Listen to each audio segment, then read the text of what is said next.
අයිබෝන්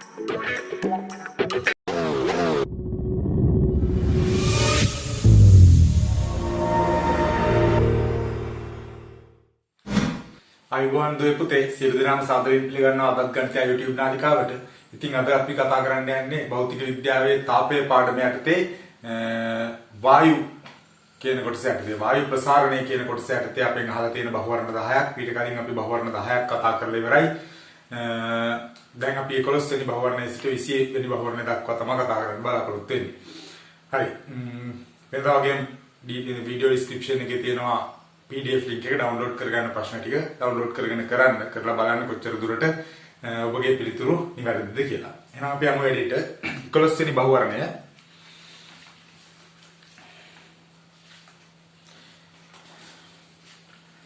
A හා B පරිපූර්ණ වායු දෙකකි. A වායුව සඳහා PV බෙදීම T නියතය. B වායුව සඳහා එම නියතය මෙන් දෙගුණයකි. එවිට අපෙන් අහනවා මොකද වෙන්න ඕන කියලා. P V බෙදීම T කියන අගය A වායුව ගත්තොත් B වායුවේ PV බෙදීම T කියන අගය වගේ දෙගුණයක් කියලා කියන්නේ. මෙයා දෙගුණයක්.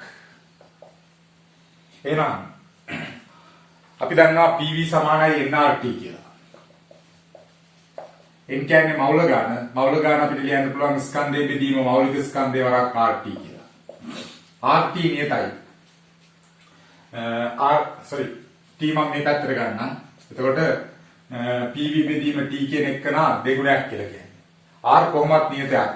එහෙනම් m බෙදීම m අනුපාතය. ස්කන්ධයේ බෙදීම මෞලික ස්කන්ධය. එහෙම නැත්නම් අණුක භාරය කියන අනුපාතය.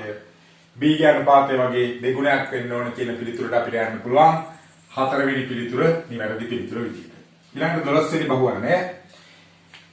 P පීඩනයේදී T නිරපේක්ෂ උෂ්ණත්වයේදී පරිපූර්ණ වායුවක m ස්කන්ධයක් මගින් වායුවේ පරිමාව V භාජනයක් පිළි ඇත.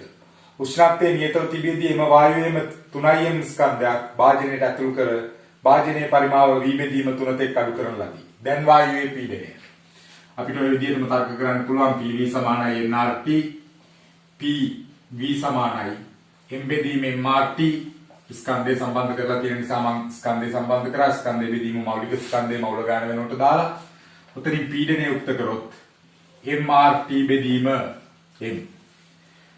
දැන් කලින් තියෙන ඔය තත්ත්වයක්දී P පීඩනයේදී T නිරපේක්ෂ උෂ්ණත්වයේ පවතින වායුවක m ස්කන්ධයක් මගින් පරිපාකව V භාජනයක් පිරී තිබේ. උෂ්ණත්වයේ නියතව තබා එම වායුවේම 3m ස්කන්ධයක් භාජනයට ඇතුල් කර. ආන් m 3 ගුණයක් වෙනවා. 3m ස්කන්ධයක් ඇතුල් කරපුවාම 4 ගුණයක් වෙනවා. m 4 ගුණයක් වෙනවා තිබ්බ m ස්කන්ධයත් එක්ක.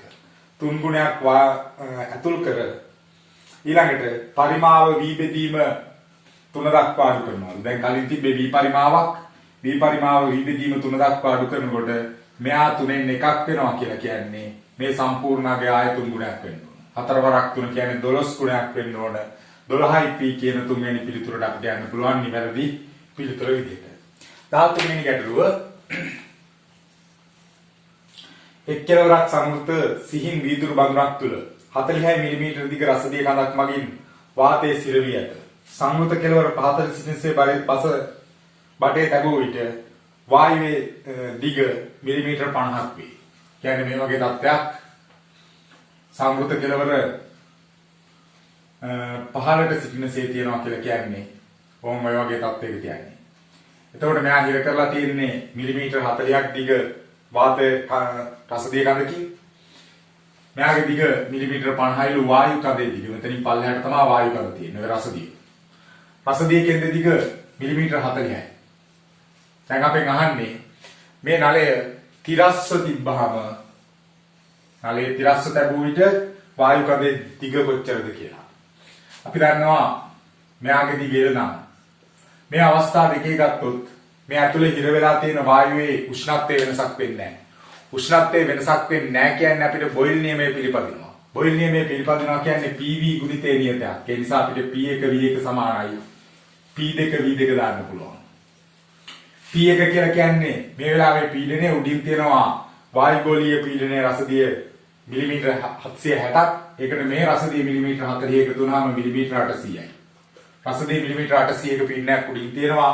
මෙයාගේ පරිමාව ලියන්න පුළුවන් හරස්කඩ වර්ගඵලයේ A නම් ඒ වරක් මිලිමීටර් 50 කියලා. සමාන වෙන්න ඕන. මේ වෙලාවේ පීඩනය මෙතන පීඩනයත් වායුගෝලීය පීඩනය ඒ වගේම මෙතන පීඩනයත් වායුගෝලීය පීඩනය රසදිය කෙන්දක් දිගේ තිරස්ව ගියාට පීඩනයේ වැඩිවීමක් අත්වත් අඩුවීමක්වත් වෙන්නේ නැහැ. එතකොට වායුගෝලීය පීඩනය 760මයි පරිමාව ලියන්න පුළුවන් හරස්කඩ වර්ගඵලයේ වරක් L කියලා. ඔතනින් L උක්ත කරොත් L සමානයි 800 වැඩි කිරීම 50 බෙදීම 760 කියන පිළිතුරට යන්න පුළුවන්. ඒ කියන්නේ පිළිතුරු අංක 1 නිවැරදි පිළිතුර විදිහට ගන්න පුළුවන් 13 වෙනි ගැටලුවේ. ඊළඟට අපි බලමු 14 වෙනි ගැටලුව. 14 වෙනි ගැටලුව කියන්නේ උෂ්ණත්වයේ ඉහළ යාමක් නිසා වායුවක් නියත පීඩනයේදී ප්‍රසාරණය වේ. මේ සම්බන්ධයෙන් පහත සඳහන් ප්‍රකාශ සලකා බලන්න. නියත පීඩනයේදී ප්‍රසාරණය වෙන්නේ උෂ්ණත්වය වැඩි වෙලා. ඒ වායු අණු අතර සාමාන්‍ය දුර වැඩි වේ. ඔව් වායු අණු අතර දුර වැඩි වෙනවා ඒ නිසා තමයි ප්‍රසාරණය වෙන්නේ. වායු අණු වල සාමාන්‍ය වේගය වැඩි වෙනවා. අපි දන්නවා උෂ්ණත්වය වැඩි වෙනවා කියලා කියන්නේ බෝල්ට්ස්මාන් නියමය අනුව උෂ්ණත්වය වැඩි වෙනකොට චාලක ශක්තිය වැඩි වෙනවා. චාලක ශක්තිය වැඩි වෙනවා කියන්නේ වේගය වැඩි වෙනවා. අණු වල සාමාන්‍ය වේගය වැඩි වෙනවා බීත් හරි. C ප්‍රකාශය වාදනයේ මත වදින වායු අණු වල සම්පූර්ණ ගම්‍යතා වෙනස් වීමේ ශීඝ්‍රතාවය වැඩි වේ. නෑ සම්පූර්ණ ගම්‍යතා වෙනස් වීමේ ශීඝ්‍රතාවයේ වෙනසක් වෙන්නේ නෑ. ඒ නිසා A හා B පමණක් සත්‍ය වේ කියන තුන්වෙනි පිළිතුරට අපිට යන්න පුළුවන් 14 වෙනි ගැටලුව. 15 වෙනි ගැටලුව පරිපූර්ණ වායු මවුලයක් ඝර්ෂණයෙන් තුළ පිස්ටනයක් සහිත සිලින්ඩරයක් තුළ සිර කර ඇත. මෙම වායුවේ ආරම්භක උෂ්ණත්වයේ T වේ. පීඩනයේ නියතව තබා මෙම වායුවේහි පරිමාව දෙගුණයක් වනසේ රත් කරන ලදී. මෞලික වායු නියතය R නම් පරිමාව වැඩිවීමේ ශීඝ්‍රතාවය පරිමාව වැඩිවීමේදී වායුව මගින් කරන කාර්යය. වායුව මගින් කරන කාර්යය PV ගුණිතයට සමානයි. PV ගුණිතය අපි දන්නවා PV සමානයි nRT අනුව එක මවුලයකට PV ගුණිතය RT ට සමානයි. ඒ නිසා එක මවුලයක PV ගුණිතය කියන්නේ කළ කාර්යය RT ට සමානයි. එහෙනම් මවුලයක පරිමාව තියෙන පරිමාව වගේ දෙගුණයක් වෙනවා කියලා කියන්නේ සමාන ප්‍රමාණයකින් වැඩි වෙනවා. එහෙනම් RT ප්‍රමාණයකින් වැඩි වෙන්න ඕන. මවුලයක පරිමාව වැඩි වීමේ ශීඝ්‍රතාවය පරිමාව වැඩි වීමේදී කරන කාර්යය තමයි RT කියලා කියන්නේ. මොකද PV ගුණිතයෙන් තමයි කාර්ය වෙන්නේ. එහෙනම් RT කියන තුන්වෙනි පිළිතුරට යන්න පුළුවන්. 16 වෙනි ගැටලුව දෙකලවර විවෘත පටු වීදුරු බටයක් එක් අර්ධයක් වායුගෝලයට නිරාවරණය වන ලෙස රසදිය තුල සිරස්ව ගිල්වා ඇත. එක් අර්ධයක් එල්බෙදීම දෙක උසක් තියෙනවා මෙතන. සම්පූර්ණ නලයේ දිගේ ඊළඟට දැන් නිරාවරණය වූ කෙළවර තදින් වසා බටේ රසදියෙන් සම්පූර්ණයෙන්ම ඉවතට ගත් විට ඒ තුල 16 සෙන්ටිමීටර රසදිය කඳක් ඉතුරු වුණා. මෙයාගේ ඉතුරු වෙනවා 16 සෙන්ටිමීටර රසදිය කඳක්. මේ උසෙල් දැන් අපෙන් අහන්නේ මේ පැත්ත වහා තින්නේ වහා තමයි ඉවතට ගන්නේ. දැන් අහන්නේ බටේ සම්පූර්ණ දිග වායුගෝලීය පීඩනය දීලා තියෙනවා 76යි රසදිය සෙන්ටිමීටර කියලා. එහෙනම් මෙතන තියෙන වායුවේ පීඩනය ගත්තොත් 76 වායුගෝලීය පීඩනයට තියෙන්නේ. වැඩි කිරීම වායුවේ පරිමාව ගන්න පුළුවන් අරස්කඩ වර්ගඵලයේ වරක් L බෙදීම දෙකයි. මෙතන මේ සීමාවේ තියෙන රසදිය මෙතනින් උඩ විතරයි වායුව තියෙන්නේ. ওই වායුව සංගත කරලා මේ විදිහට ගත්තාම දෙවෙනි අවස්ථාවේ පීඩනයේ විදිහට එන්නේ. මෙතන පීඩනය වායුගෝලීය පීඩනයට වඩා රසදිය සෙන්ටිමීටර් 16ක් අඩුයි. එහෙනම් පීඩනය 76 ඍණ 16 වරක් පරිමාව ගන්න පුළුවන් L ඍණ 16 කියලා. දැන් අපි උතනින් L දිග තමයි හොයන්නේ. L ඍණ 16 කියන්නේ දිග හරස්කඩ වර්ගඵලයෙන් වැඩි කරපුවාම එනවා පරිමාව. ඒට කැපිලා යනවා අපි L හොයන්න යන්නේ. දෙවරක් 1යි දෙවරක් 38යි. 38යි L සමානයි 76න් 16ක් ගියාම 60යි 60 වරක් L 60යි L ඍණ 60 වරක් 16 කියලා ගන්න පුළුවන් අපිට. මේ 60න් වරක් හැතුලේ තියෙන හැම පදයක්ම ගුණ කරා. දැන් අපි L හොයන්න යන්නේ. 60යි L ගෙන් 38යි L අඩුනහම 22යි L සමානයි 60 වැඩි කිරීම 16 L සමානයි 60 වැඩි කිරීම 16 බෙදීම 22. කොහොම ඔය පිළිතුර අපිට යන්න පුළුවන් පිළිතුරු අංක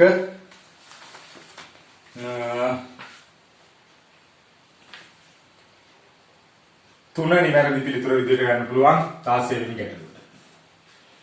ඊළඟට බලමු 17 වෙනි ගැටලුව.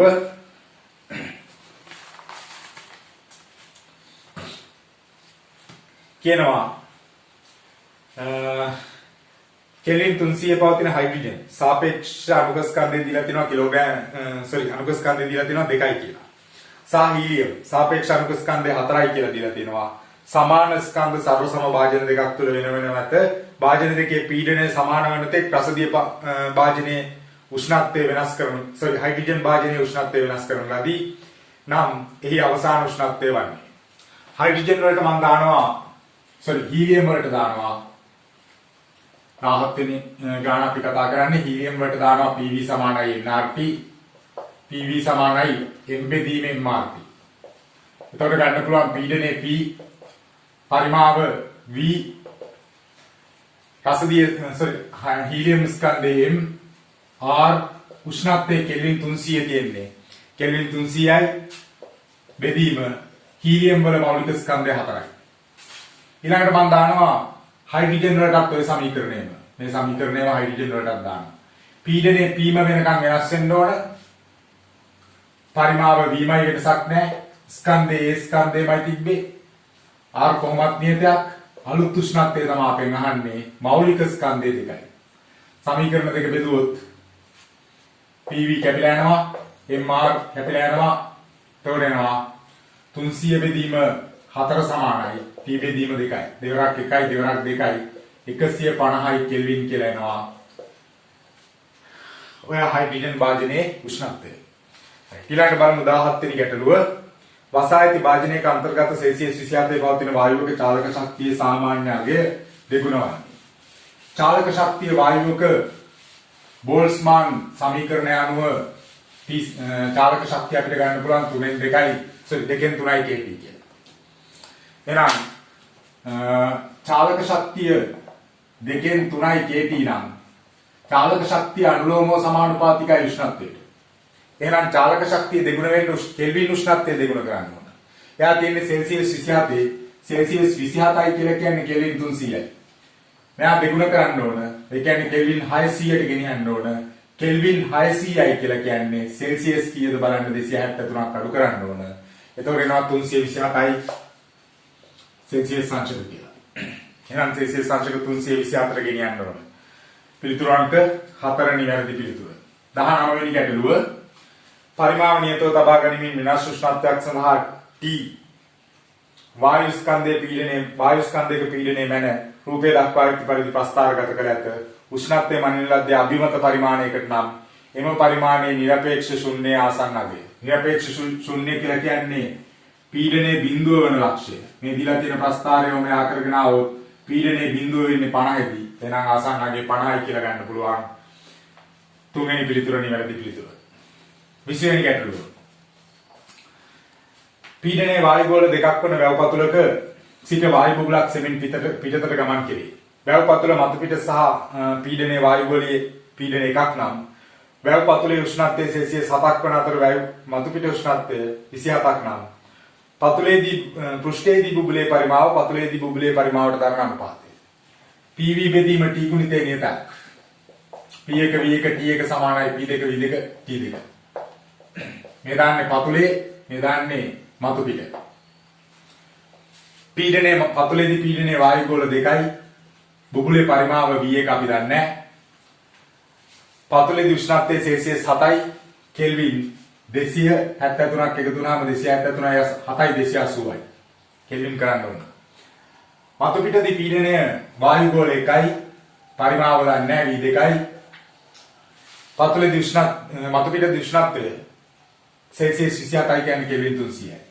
දැන් ඔතනින් අපෙන් අහන්නේ මතු පිට බුබුලේ පරිමාව පතුලේ බුබුලේ පරිමාවට දරන අනුපාතය. මතු පිට පරිමාව කියන්නේ මෙයා තමයි උඩට එන්න ඕන. V2 බෙදීම V1 උක්ත කරන්න ඕන.